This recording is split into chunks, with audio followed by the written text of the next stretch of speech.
The financial advisor that sent you this video clip today is part of an elite group. In fact, they're part of the Slott Master Elite Group. And you may or may not know, some of the times when they're traveling, they're spending time to learn everything they can about the IRS code and how it affects you and your nest egg. Today, we're here with the guru himself, Slott, what the Wall Street Journal refers to as the absolute best source of advice of information for IRAs.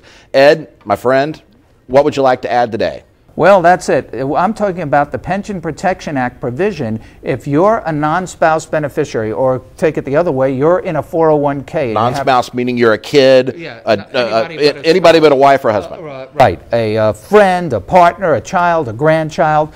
And let's say you're in a 401k or a 403b. You're working, you're in a company plan, and you leave your plan to a child or a grandchild. Maybe you're single, or maybe your spouse has other funds, and your plan is to leave it to them, and hopefully they'll get some of the benefits. We call this stretch IRA, to extend benefits over their lives.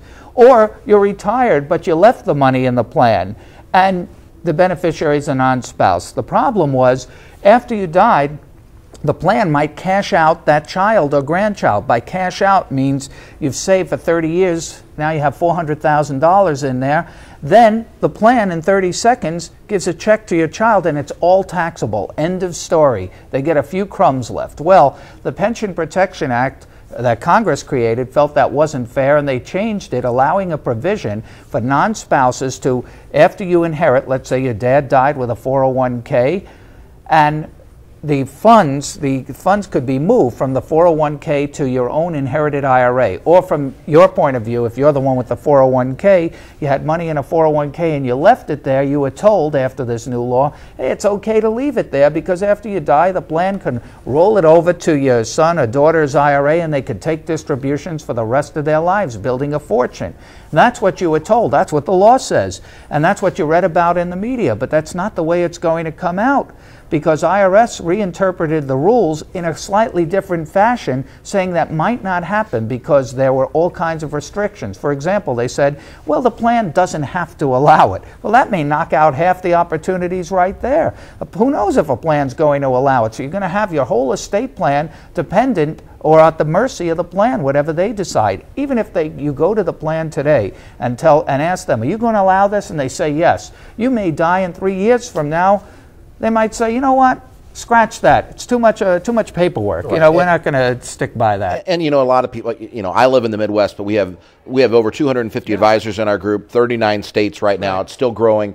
You know, one of the things that shocks me is that people don't get is those pension plans are set up and they care greatly about the employees, but each one of those 401ks costs those companies money. Right. And so you may have 19 beneficiaries. That's the reason they don't change the plan. Right. And why they want to cash it out in 30 seconds, like you say, or 5 years. Right. So my advice is, even though you heard that, and that's why our Master Elite IRA advisor who sent you this message is sending you this message, so you know things that most other advisors may not be telling you. You might not see in the media. That if that's your situation, I would roll it to an IRA. I wouldn't listen to those stories that say, leave it in the 401k, you'll probably be okay. I'm telling you that's too big of a chance to take. When you can, roll it to an IRA, name your beneficiary so they can stretch or extend distributions. It's guaranteed from the IRA.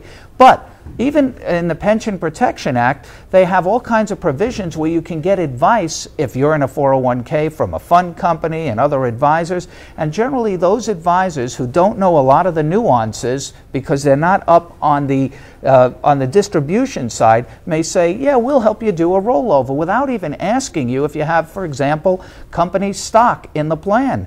Now that's one of the biggest tax breaks in the tax code, the tax exemption or the tax break for company stock in a 401k if you opt to do a lump sum distribution. This is something you should ask your advisor about. Before you move money from a 401k to an IRA, like I said, the average advisor might just say, move it to an IRA, we'll deal with it there. The advisor that sent you this little message, our Master Elite IRA advisor, will first ask you, is there company stock in that plan? And if yes, is it highly appreciated? Because if it is, there's a big tax break. If you agree to take the stock out as stock, in other words, don't sell it in the plan, in a lump sum distribution, you only pay tax on the cost of that stock. The appreciation, which technically we call net unrealized appreciation, or NUA, that comes out tax-free, and you don't pay any tax on that until the stock is sold. And you don't even have to sell it during your lifetime. You can leave it for beneficiaries, and when it's sold, only capital gains rates, which right now is less than half the income tax rate in many cases.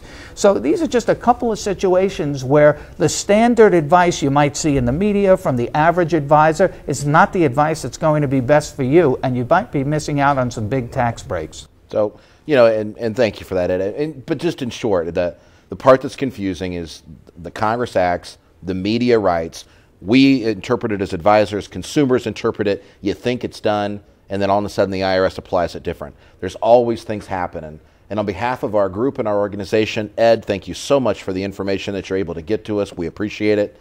Special thanks to the advisor that sent you this clip. We work hard to do the best we can to keep you up to date on the things that are going on. We wish you a happy day and, most importantly, a successful retirement.